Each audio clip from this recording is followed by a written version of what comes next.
For far too long, silence has been the unspoken language of men's health. I see it every day in my clinic. Men who walk in only when the pain becomes unbearable, when fear finally outweighs denial. Many of you were taught to endure, to push through, to ignore discomfort and convince yourselves that it will pass. But your body does not whisper without reason. Every ache, every change, every warning sign is your body trying to communicate, trying to protect you, trying to keep you alive. When you stay silent, you don't just delay a diagnosis, you gamble with your future. You dismiss symptoms that could have been treated early. You downplay pain because you don't want to appear weak, vulnerable, or afraid. But let me say this clearly and with compassion, silence does not make you strong. Silence allows disease to grow, spread, and steal time you will never get back. I want you to pause and truly listen to your body. Listen without judgment. Listen without pride. Your health is not a test of masculinity. It is the foundation of your life. When you choose to acknowledge the signals your body sends, you choose to respect yourself. You choose to value your life, your dreams, and the people who love you. Fear is often what keeps men quiet. Fear of bad news, fear of doctors, fear of losing control. But fear thrives in silence. The moment you speak up, the moment you ask questions, the moment you seek help, fear begins to lose its power. Awareness is not a single decision. It is a courageous act you repeat every time you refuse to ignore what feels wrong. I'm asking you today to break the silence, to admit when something doesn't feel right, to take ownership of your health with honesty and courage. Your voice could save your life. Your awareness could change your future. And the strongest decision you may ever make is not to endure in silence, but to speak, to act, and to take care of yourself before it's too late. Too many men live with the belief that if something is truly wrong, their body will force them to stop. They wait for unbearable pain, for a crisis, for a moment when choice is no longer theirs. I see this pattern repeatedly. Men who could have acted early but instead chose to delay, to postpone, to convince themselves that tomorrow would be soon enough. But illness does not wait. Disease does not ask for permission. And by the time it demands attention, it has often already taken control. Taking control of your health is not about panic, it is about purpose. It is about choosing to act early, to schedule checkups, and to monitor changes before they turn into life-altering problems. Prevention is not weakness. Prevention is strategy. It is strength expressed through responsibility. When you take control, you stop being reactive and start being proactive. You move from fear to leadership over your own body. Many men avoid doctors because they fear losing control, fear of diagnoses, fear of treatment, fear of the unknown. But avoidance gives up control entirely. When you ignore regular screenings and warning signs, you allow conditions to progress, worsen, and limit your options. Early action gives you power. It gives you choices. It gives you time to treat, time to heal, time to live fully. I want you to understand this deeply.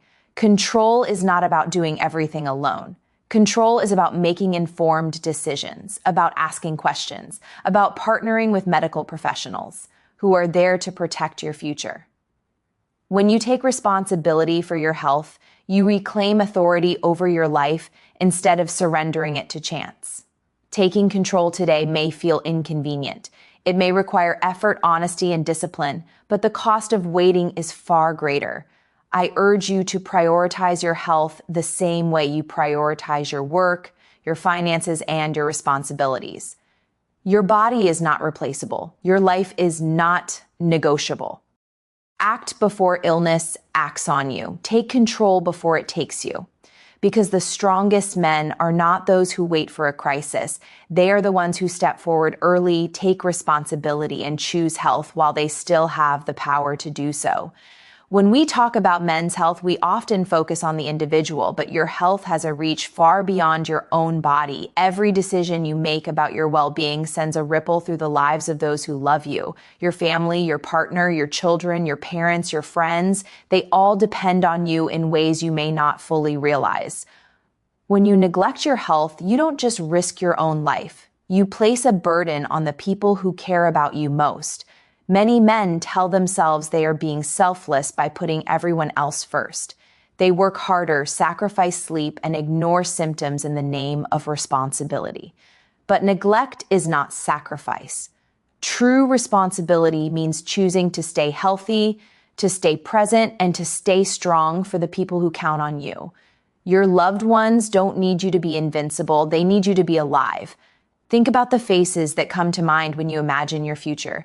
Think about the moments you still want to experience, the milestones, the celebrations, the quiet, everyday moments that define a life well lived.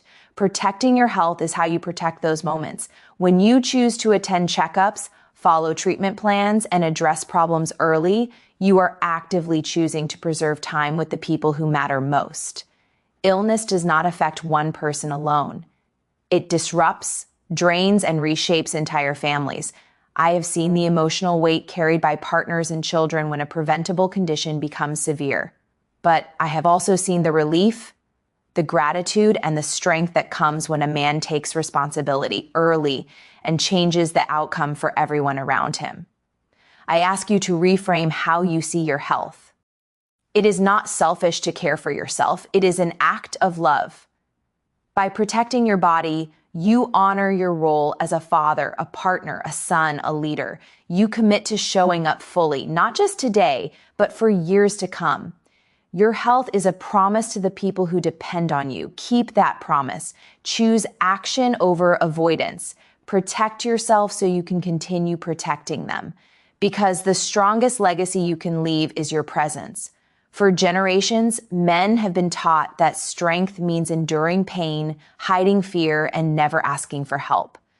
This definition has been passed down quietly, shaping choices that cost lives. I am here to challenge that belief. It is time to redefine strength, not as silence, but as courage, not as denial, but as action. Real strength is the willingness to face reality and take responsibility for your health, even when it feels uncomfortable. Ignoring symptoms does not make you tough. It makes you vulnerable. Strength is found in the man who chooses to confront what is wrong, who asks questions, who follows through with care. It takes courage to walk into a doctor's office, to hear the truth, and to act on it. That courage is far more powerful than pretending nothing is wrong. When you take charge of your health, you don't just change your own life, you influence others. Your actions send a message to sons, brothers, friends, and coworkers who are watching, even if they never say it out loud. By prioritizing your well-being, you normalize self-care and challenge the harmful idea that men must suffer in silence. Leadership begins with example, not words. I have seen how one man's decision to speak openly about his health can inspire others to do the same. Conversations start. Appointments get scheduled. Lives are changed. When you choose health, you give permission to other men to do the same. That is impact. That is leadership.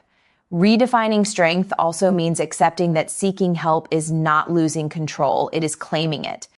It is choosing knowledge over fear, action over avoidance, and life over pride. Strength is not about being unbreakable. It is about being wise enough to protect what matters.